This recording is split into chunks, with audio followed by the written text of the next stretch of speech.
Buenas noches, buenas tardes a todos. Yo encantado y emocionado de ver a tantos amigos, amigos del club, amigos del viejo barrio, amigos de la política, de la universidad, amigos de otra aldea que es Ubuntu de Florida.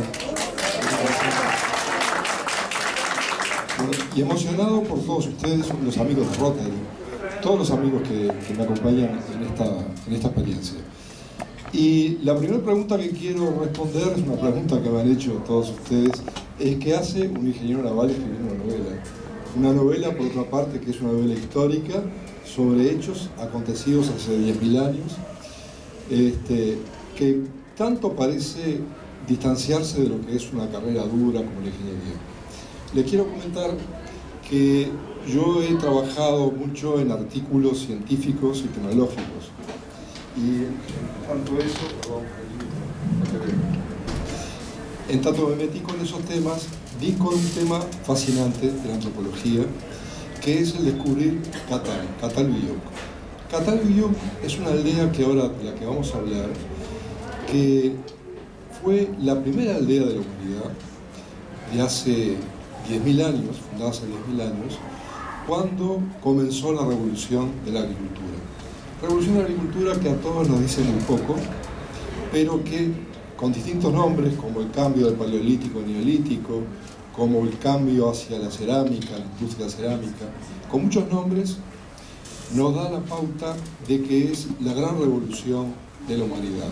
No hay ninguna otra revolución que sea tan importante como la revolución de la agricultura, que comenzó hace 10.000 años y sigue todavía hoy por culminar 10.000 años después con las peripecias de la humanidad, de nosotros los ciudadanos, similares a las mismas peripecias que tuvieron aquellos primeros aldeanos de Cataluyuk, de una aldea que se conformó sin saber que se iba a conformar.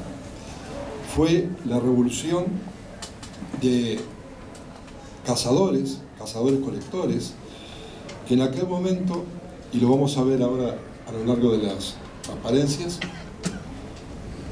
venían de una evolución del hombre que está reflejado en esta gráfica, en donde vemos que durante millones de años ha habido una evolución en lo que yo no voy ahora a ahondar, pero que pasa por el hombre de Neandertal y finalmente el Homo sapiens sapiens.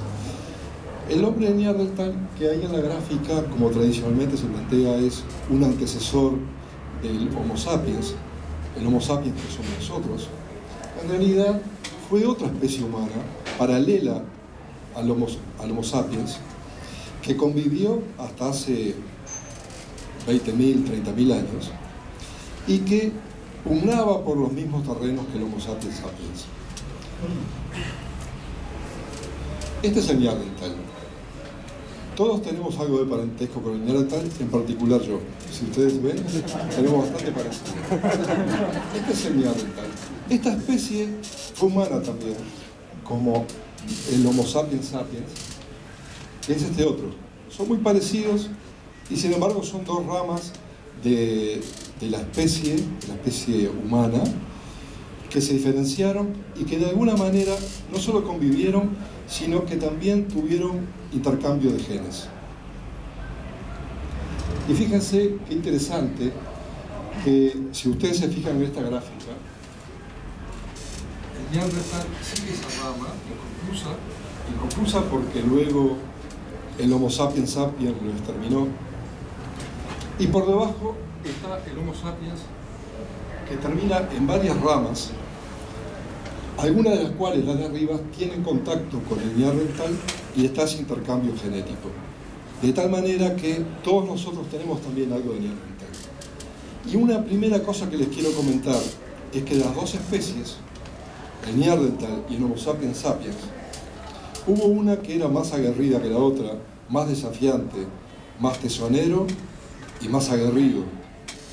Ese, el más aguerrido, fue el que exterminó a la otra especie. Y usted está adivinando, somos nosotros, los aguerridos, los que terminamos con los Neandertal y prevalecimos en la evolución de la raza humana. Sin embargo, esa evolución ha permitido determinar que la especie que prevaleció fue la que asumía más desafíos, la más aguerrida, la que era capaz de cruzar el océano sin saber a dónde iba, y allí se tiraban a la mar a explorar islas que se encontraban como se encontraban. Y sin embargo, esa fue la que prevaleció por esas mismas condiciones. El hombre, en aquella época, cuando todavía estaba en Neandertal, era un animal más entre tantos animales, con ese mismo tipo de conducta aguerrida.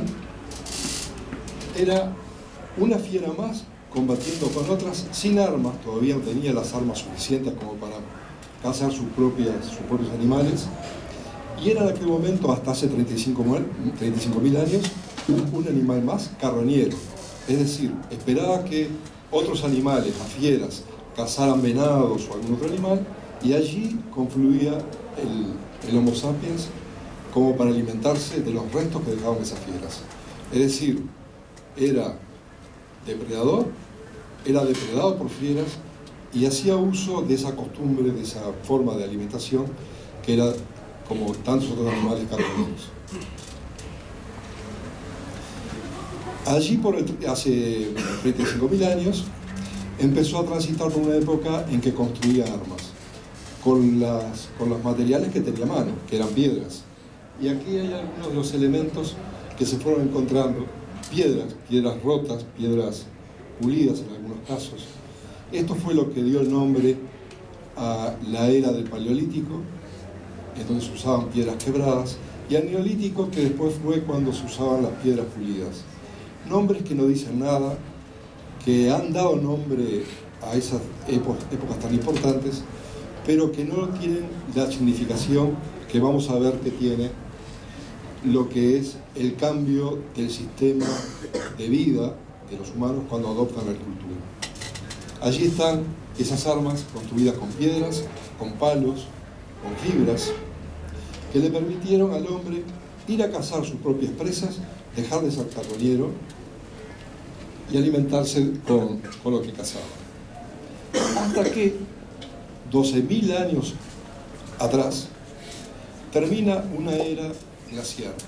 Con esa era glaciar que se va finalizando, la Tierra empieza a calentarse, los hielos se retrotraen, y en el continente del norte, del hemisferio norte, de donde estamos hablando ahora, los hielos se van retirando, crecen los bosques, y con los bosques los animales empiezan a migrar, especialmente de verano, hacia zonas frías, en donde pueden conseguir praderas de donde alimentarse.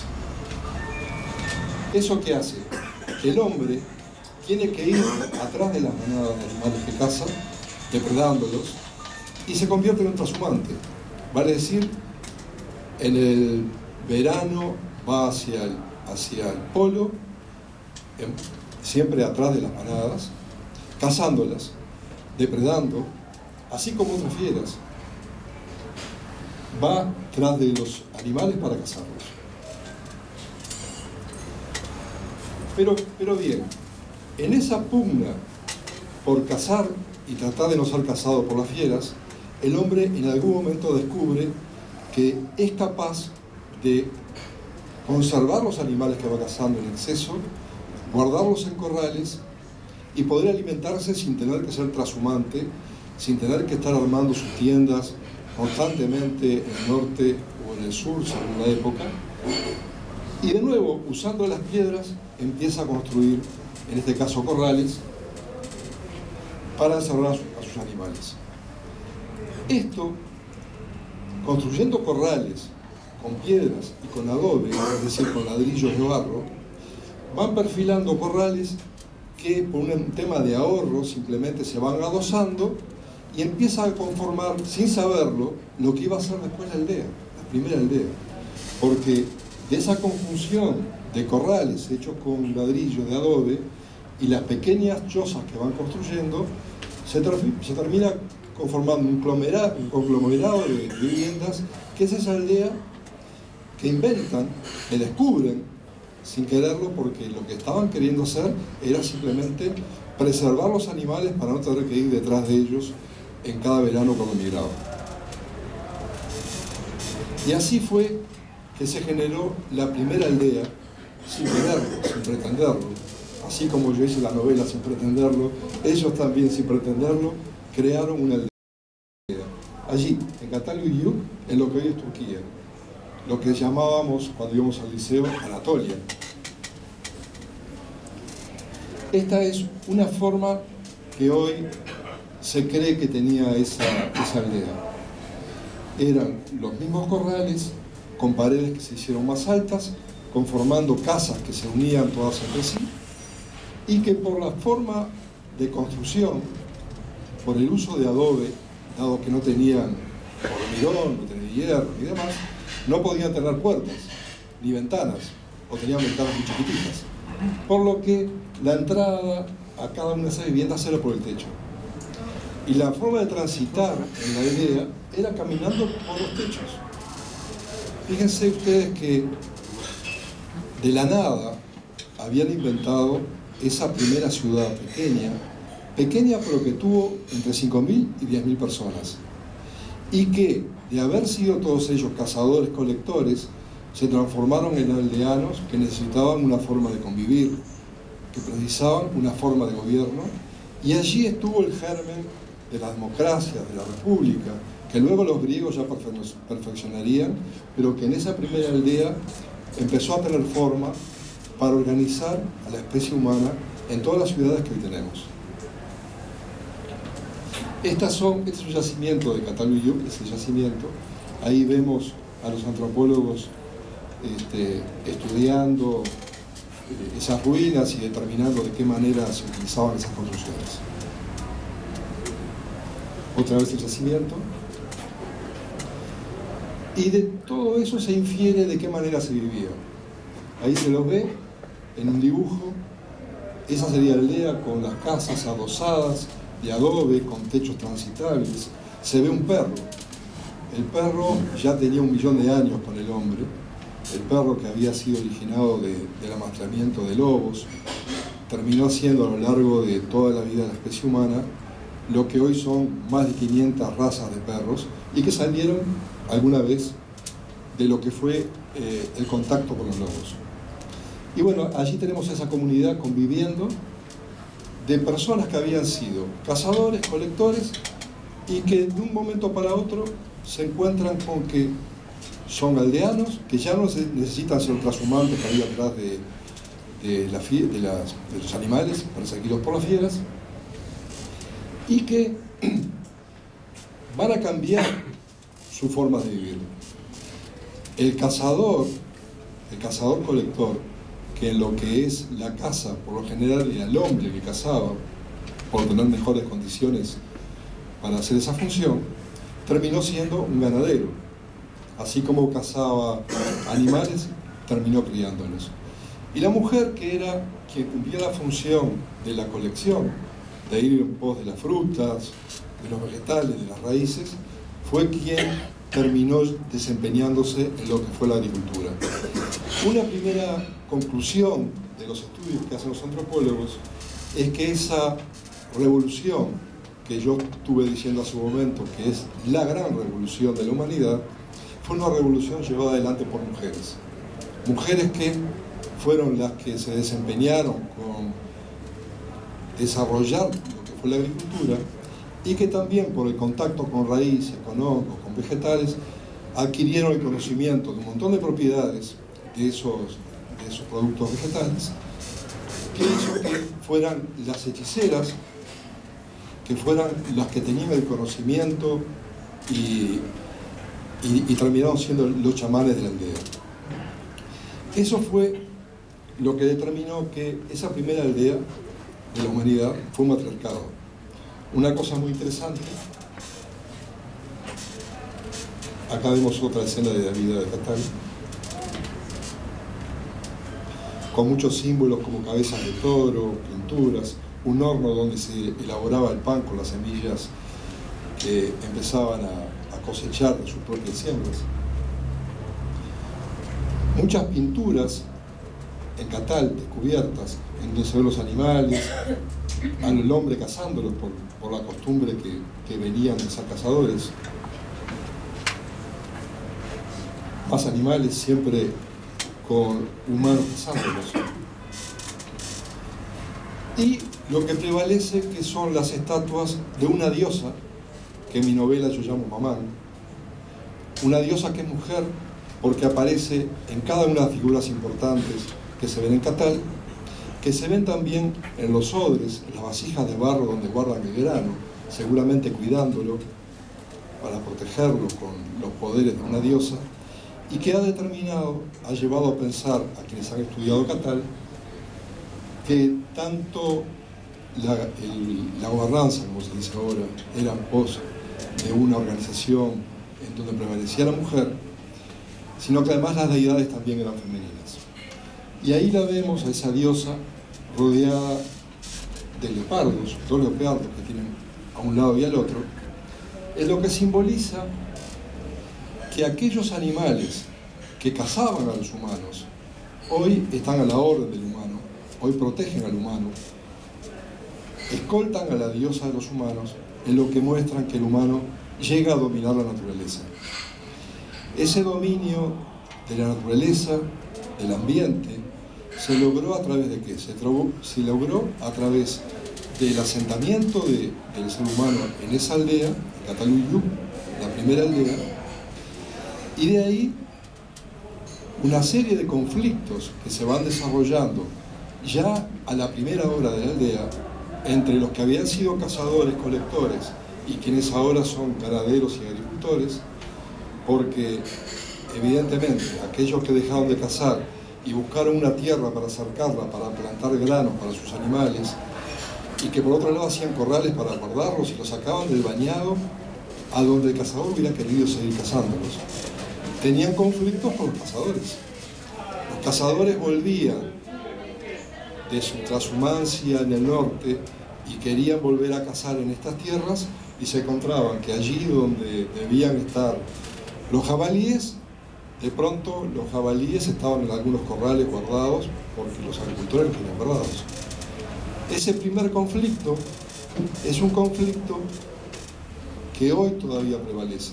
Es el conflicto entre quienes esperan que todo puede estar dado por el bosque, ese bosque que ya hoy no existe, pero donde mucha gente espera que puede ir a buscar lo que necesita, o aquellos que para hacerse su alimento esperan poder ir a cazar animales que tampoco existen. Ese mismo conflicto que tuvo el cazador con el agricultor es un conflicto que hoy tenemos también nosotros, porque todos nosotros tenemos en nuestra cabeza un poco de cazador y un poco de agricultor, porque 10.000 años, si bien parece una cantidad muy grande, en un contexto de 300.000 años que tiene la humanidad, poco han cambiado nuestra psicología. Todos nosotros seguimos esperando aquello de Dios proveerá en alguna parte de nuestro ser. Y en alguna otra parte somos proactivos y tratamos de ser emprendedores y hacer lo que necesitamos. Pero el conflicto que tenemos entre nosotros y con nosotros mismos es el mismo conflicto que se tuvo hace 10.000 años entre aquellos cazadores y los primeros agricultores en lo que fue Catal. Y se reflejó en su forma de organizar y se reflejó en toda la historia de Catal y de la humanidad hasta ahora. Y ese es el motivo por el cual, habiendo querido hacer un artículo científico sobre un tema antropológico, habiendo dado con un tema que me pareció fascinante, traté de hacer un ensayo, y luego del ensayo, haciendo que los personajes que fui encontrando en este ensayo hablaran y contaran lo que ocurría en la aldea, terminó siendo una novela de la que ahora vamos a hablar. Muchas gracias.